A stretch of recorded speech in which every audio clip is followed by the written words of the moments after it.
Don McDowell Outdoor Radio, iHeartMedia, and Fox Sports.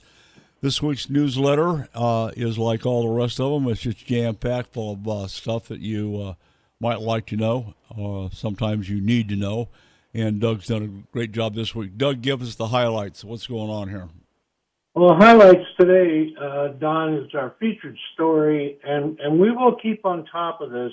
When we're talking about the runoff situation, Powell and Meade, and what's going on with these two reservoirs. The snowpack is about 150% above average in the Colorado River Basin. And this runoff this year will be large, but it's still too early to know exactly how large or how much of an impact that's going to have on these two reservoirs.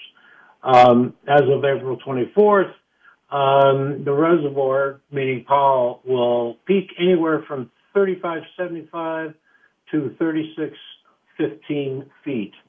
So there's no telling where this is going to end up. The projection or the commentary about this whole thing is that it won't have a huge impact. And the chart that's on this, if you click it, it will go to a larger version, and it kind of gives you an idea where 2023 is residing right now on snowpack. So, it peaked and it's starting to drop down. Hard to say where that's going to go. There's no way of knowing. A lot of information this week on this issue. Commentary there is that the advocates say federal plan for Colorado River fails to solve the biggest problem in the basin, Glen Canyon Dam. There are engineering flaws that they're concerned about on this dam. And at this point, the author of this particular article is saying that it's being ignored. So, they do have issues up there. They're not going to solve these problems overnight, nor do we know the impact of this snowfall yet. So we'll keep you posted, keep you up to date. Okay, well, currently they're about 35-25, so they've got a long way to go to get this thing back up to. Oh yeah, no question about it. It's not over. No, it's just not over. No, it's not. If we move on down, we're going to talk a little national news right now, and we had a discussion about this on the radio show today. New Zealand mud snails are confirmed in Canyon Creek. There's nothing you can really do about this. They're all over. They started up in the Colorado River area and worked their way south. And the only thing you can do is clean, drain, and dry. I don't know how else you solve this problem. And I honestly don't know where Game and Fish is on this in Arizona. I just don't know where they're at on this or what they're doing, if anything at all. Yeah. Could not tell you if it's an issue here in Utah. I suspect that it probably is, but, these things are so small, it's hard to control them. I just don't know much about them. I don't think even the DNRs know that much about what they're going to do with these things. I don't know. I know the fish hatchery is being sanitized. Other than that, other waters are confirmed as having mud snails. Oak Creek, Verde, below Bartlett Dam, Lower Salt River, from the confluent of the Verde River to Granite Reef, Lake Mead, Mojave, Colorado River System, from Davis Dam clear to I-40. So,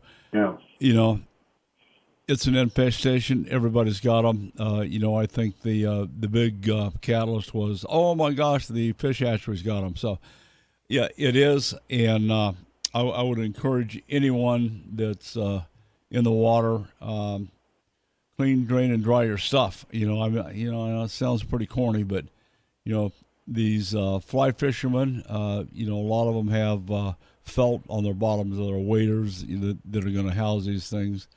And there's a couple ways to do it. You can use 409, the industrial grade cleaner, and or another product is Super HDQ Neutral. Another thing you can do is put your waders in the freezer overnight or between uses. So it's out there. There's ways to deal with that, and then keep. You can put your waders in the trunk or in a box in the back of your truck. For about 10 minutes at 140 degrees ought to do it. So anyway, okay, next subject. All right. Up in Connecticut, there was a female black bear that attacked an elderly woman after politicians nixed a proposed hunting season. I don't think that has any implications here at all, whether they had a hunting season or not. This happened to be a female with 2 cubs. So apparently she got just a little too close. That's a She was bad walking her combination. dog. Yep. Oh, yeah. She's got bite marks on her arms and legs. She was not killed. She survived. But be aware, folks, you live in bear country. Pay attention. It's springtime, and the females are out there with their cubs. A note here in Utah, the DWR Habitat Council allocated $3.4 million from hunting, fishing, license sales to restoration projects. So, again, we touch on the fact that if it weren't for hunters and fishermen, we just wouldn't have any conservation any conservation efforts in the field. Yep. So your money goes exactly for that. And in Wyoming, there was a antler dealer that was busted for burying shed caches on public land. He received a 5-year hunting ban. This was Joshua Ray, who had 2 other incidents that occurred on public land in 2016 and 2021. No indication of a fine. He just lost his license for 5 years. That's all.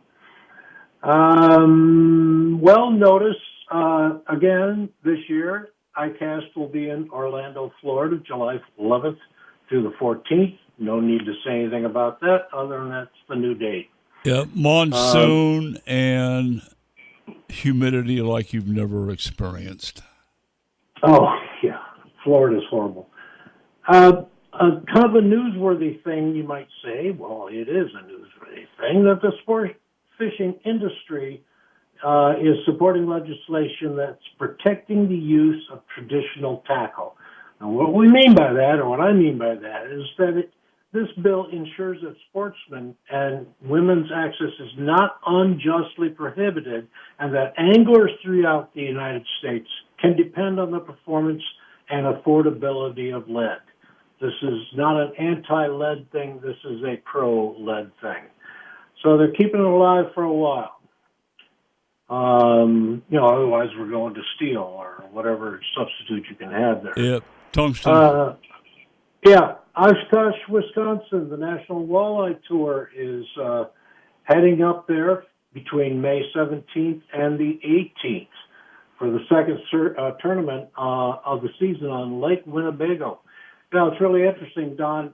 You and I remember when, back in the 60s and 70s, walleye you only read about in some of the magazines that some of these tournament fishermen were then publishing. There was no such thing as a walleye tournament. Wow, it's a big deal now. That's come on the scene. So good for that, I guess. Let's see. Willoughby and Jacob Funt of the University of Montevallo won a tournament up there, catching 40 pounds and 9 ounces. And they won $1,825. Now, this is college, okay? Yeah. In Florida, guess what? Oh, yeah, the Lionfish Festival is back on May 20th through the 21st at Fort Walton Beach. Every year we see this. There's no prizes of any kind. They just go out to see how many they can catch. And a reminder, every once in a while this comes up in our talks through the newsletter, is the Lacey Act. So I put a reminder out there that, what is the Lacey Act? Lacey Act, right. Don't forget, folks, this is a law that bans trafficking in fish, wildlife, or plants that are illegally taken, possessed, transported, or sold.